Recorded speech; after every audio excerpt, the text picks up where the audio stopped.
I'm having a bad day where nothing seems to be working and I want to throw my laptop across the room, I know I'm probably in my luteal phase.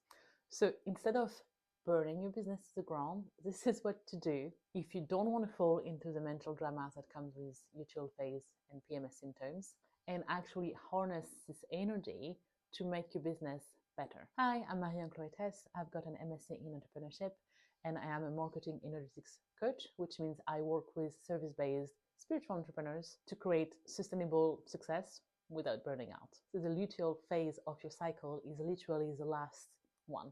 You've got the period phase, follicular phase, ovulation, and then the luteal. I've done a video on each of these phases before. You can check them out in the link below. In the luteal phase, commonly known as the PMS phase, there are kind of two keywords: discernment and boundaries. This is usually the time of the month where everything and everyone is annoying. So you have less tolerance for problems, for fluff, for people who just bother you.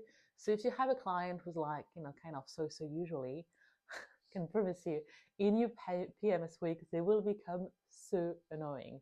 And you might not be so ready to compromise, which is actually a good thing, because this is the time of the month where you're supposed to be less nice, because you're getting the clear sense of what is working and what isn't working for you in the business at the moment. And it is very important that you listen to your intuition and your emotion and don't dismiss it as like PMS and just let things carry over, because cycle after cycle, it will get harder if you don't address, the underlying cause, and then you will want to burn your business to the ground, which is not the vibe. So what are some of the best activities you can do in your luteal phase? One of the things I love doing during this phase is writing or editing a sales page.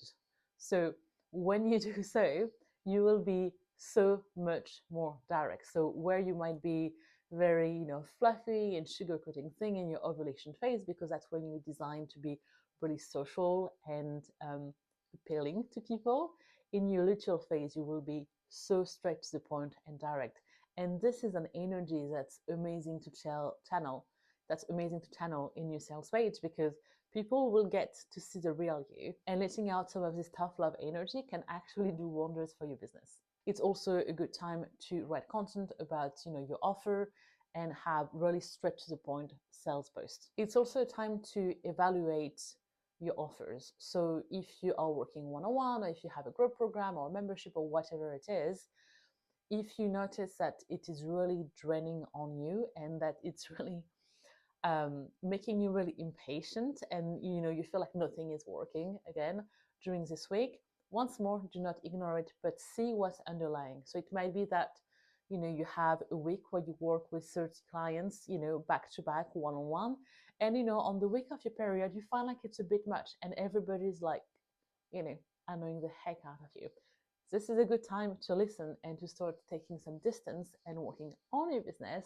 So maybe you can scale and do a different program, a different way of delivering your work that doesn't drain you as much. So it's a moment to really kind of check with your offer, both in terms of like how you deliver them and also how you promote them, because it's very easy to exhaust yourself trying to do all the things while trying to promote a new offer.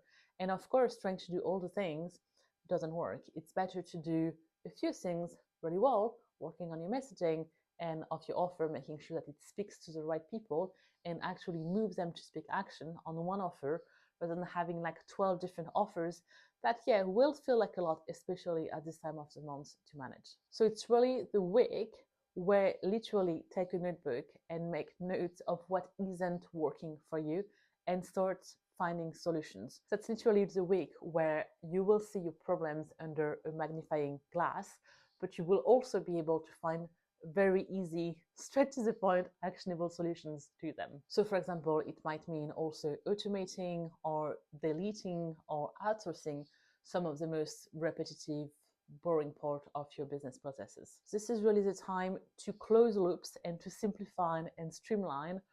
Kind of think about it as pruning your business rather than like burning everything. However, if you ignore this phase, this can definitely lead to burnout. If you don't realize that how you're feeling is tied to your hormones, you won't have this awareness to know that this is a part of your cycle that's meant to streamline, simplify, and all of that. And you will think that it's because of you. You will feel like shit and you will start feeling self-doubt, which obviously does not feel great either, and it's going to be a vicious circle. So instead of falling into the mental drama loop, try and take a step back, evaluate what's working, what's not working, and make a plan to do things differently.